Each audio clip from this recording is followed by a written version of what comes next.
Existem vários compostos orgânicos. Dentre eles, nós temos as proteínas, que, na minha opinião, velho, é um dos compostos orgânicos mais importantes que existem.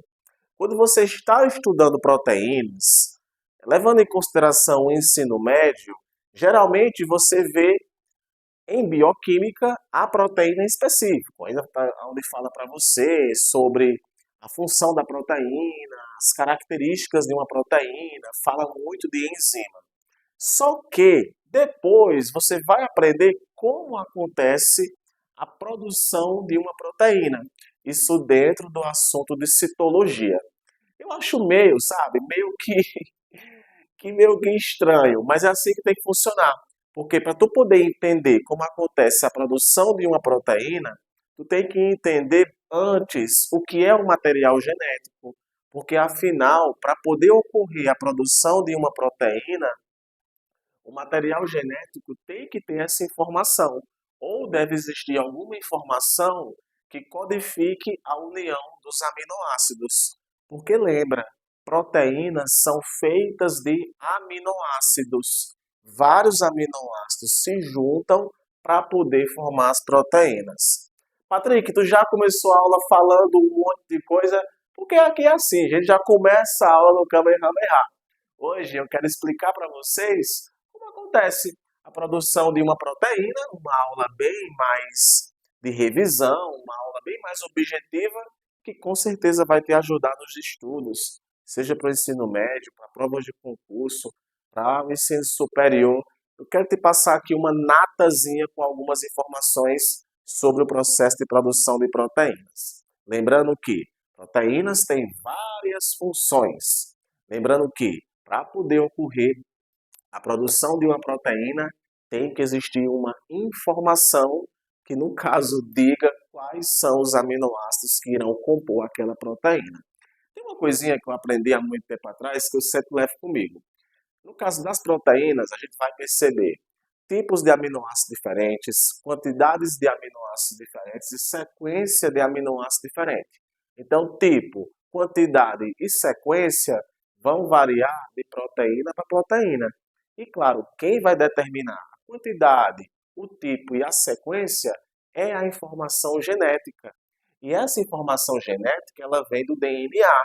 O seu DNA carrega essas informações. Ah, Patrick, quer dizer então que o meu DNA carrega as informações sobre quais tipos de proteína a minha célula vai produzir? Exatamente. Só que o DNA, ele é grande, tá? Então tem muitos segmentos do DNA que não codificam uma proteína específica. Esse segmento, que antes era chamado de DNA lixo, mas isso já mudou. Hoje nós sabemos que esses segmentos de DNA que não são genes, eles acabam sendo utilizados para outras coisas dentro da célula. Eu usei a palavra gene e olha só, o gene é a sequência de DNA que contém informação para a produção de uma proteína. O que isso quer dizer? Que se no DNA eu tenho aquele genezinho que carrega a informação para a produção daquela proteína, se não acontecer nenhum tipo de problema, aquela célula vai produzir aquela proteína. E essa proteína só vai ser produzida por conta dessa informação que se encontra na molécula de DNA. Aí agora ficou fácil. Se eu tenho a informação sobre quais aminoácidos, quais os tipos, quais as sequências que irão compor aquela proteína, essa informação vem para o citoplasma e no citoplasma acontece a sua produção, que ocorre nos ribossomos. São nos ribossomos que ocorre a tradução e também a união aí dos aminoácidos para poder formar a proteína em questão. Ou seja, se eu tenho um gene, logo eu terei a informação para a produção da proteína, tá? E claro que o DNA, ele não vai até o ribossomo. Ele produz uma molécula chamada de RNA. Existem alguns tipos de RNA, como RNA mensageiro, RNA ribossômico e RNA transportador. Eu creio que só pelo nome tem como você fazer as associações. RNA mensageiro é aquele que de fato leva a informação do DNA para o citoplasma. Porque, na verdade, eu ia falar transcrição. Transcrição é o nome que nós damos ao processo de produção de uma molécula de RNA. Veja só, o que é transcrição? É quando o DNA produz RNA. O que é tradução é quando esse RNA ele é utilizado para a produção da proteína. Alguns alunos ficam na dúvida, mas é só RNA mensageiro que é feito na transcrição? Não, qualquer tipo de RNA é feito na transcrição. Outra coisa que talvez você não sabia, lembrando que aqui eu estou falando para quem já viu essa aula aqui em algum momento, sendo mais como revisão, tá? Eu falei agora há pouco que o ribossomo ele atua no processo de produção de proteínas na fase de tradução.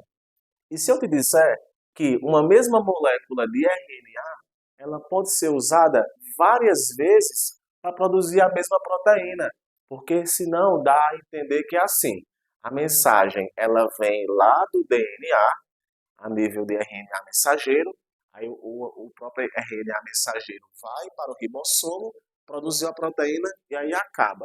Não, ao mesmo tempo em que esse RNA está sendo traduzido, que ele vai passando, tenta imaginar que aqui é um ribossomo e o RNA mensageiro vem e o ribossomo vai passando por cima dele. Outro ribossomo já está passando por cima dele. São vários ribossomos atuando no processo de tradução para produzir várias proteínas específicas ali em questão, tá? E claro que aminoácidos são as moléculas que formam as proteínas. Então fica fácil. Quando a gente vai falar sobre produção de proteína, lembrar que o RNA mensageiro leva a informação para o ribossomo. O ribossomo, que é feito por RNA ribossômico, vai estar na composição dos ribossomos. E, claro, lembrar também que quem vai transportar os aminoácidos que estão no citoplasma para o ribossomo, lá no processo de tradução, é o RNA transportador. A ligação que acontece entre o RNA transportador e o aminoácido em questão gasta energia, tá? Tem toda uma questão de uma ligação também específica a nível RNA transportador e ribossomo. Nessa imagem aqui você vê o processo de transcrição, onde o DNA se abre e o RNA é transcrito. Aí aqui, gente, a gente tem que lembrar de um assuntinho lá de bioquímica. Lembra que o DNA tem as bases nitrogenadas: adenina, guanina, citosina e timina. E tem as ligações. Adenina se liga a timina, guanina se liga a citosina. No RNA, nós não temos a base timina, nós temos a base uracila. Então, no processo de transcrição, a adenina ela vai acabar se ligando a uma base uracila no lugar de timina. E assim, levando em consideração que o uracila é uma timina modificada. Mas, enfim. Então, nós temos o seguinte, que a informação genética, ela é, ela é três bases nitrogenadas. Ó. 3, 3, 3, 3, 3. É, isso aqui, gente, é toda a base de um estudo que já foi feito. Quantos aminoácidos ou melhor, quantas bases é necessário aí para codificar um aminoácido? Aí hoje nós sabemos que é uma trinca. Cada trinca vai codificar um aminoácido em questão. Então veja só, se você já ouviu falar em códon e anticódon, é aqui que se encontra, tá? Códon é aquilo que está no RNA mensageiro, ok? O anticódon é aquilo que vai estar no RNA transportador, para poder acontecer a ligaçãozinha bacana. Veja só, eu tenho aqui o ribossomo, e o ribossomo ele está passando através da molécula de RNA mensageiro. E tem aqui várias trincas, ó, códon 1, códon 2, códon 3. Só que tem alguns códons que não codificam nada, que são os códons de parada. Tem códons de iniciação e tem códons de parada. Ó, códon de iniciação, A ou G. Todo e qualquer tipo de proteína vai estar começando com esse códon aqui, que vai trazer o primeiro aminoácido, que é a metionina. Só que, para poder acabar a produção da proteína, tem alguns códons que não codificam nada. então a proteína ela encerra a sua produção, como por exemplo os códons de parada, o AA, AGG e o UGA. Então, Patrick, o que é que vai acontecer aqui? Simples. O ribossomo vai estar, ó, traduzindo a molécula de RNA. E interessante, ó, sempre tem esse ponto aqui, ó, sítio P, que é o sítio que de fato vai estar formando a proteína em específico, que é o sítio P. Esse Pzinho tem um significado que eu esqueci agora, mas esse Pzinho é o sítiozinho que vai estar produzindo a proteína em si, os aminoácidos vão começar a se juntar aqui nesse sítio, porque quando começa a se movimentar, isso vem para cá e assim por diante, juntando os aminoácidos, tá? Esse P me pegou aqui. Eu vou estar colocando o nome aqui caso eu lembre na edição. Mas é P de polipeptídeo, né? Polipeptídeo. Ligação peptídica, né? Então, aqui é o sítio de polipeptídeos que vão estar se ligando. E conforme o ribossomo vai transcrevar e traduzindo essa molécula, moléculas de RNA transportador vêm se ligar aqui, ó. Se ligam no sítio A. Pá, passou para cá. Pá, passou para cá. E vai transcrevendo. E esse RNA transportador volta para pegar mais aminoácidos, tem outro ribossomo que vai aqui levando, fazendo o processo de tradução. Na imagem dá a entender que é apenas um ribossomo, mas na prática são vários ribossomos que estão fazendo o processo de tradução.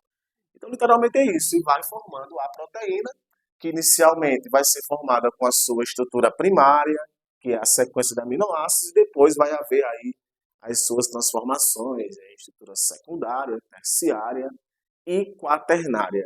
Mas, em tese, isso aqui só está acontecendo porque essa informação do RNA mensageiro está aqui. E esse RNA mensageiro, ele foi produzido a partir do DNA. Muito bem, espero que essa aula aqui de revisão tenha te ajudado, tá? Deixa aqui nos comentários as suas dúvidas que eu faço questão de tirar. Um abraço e nos vemos na próxima aula. Tchau, tchau.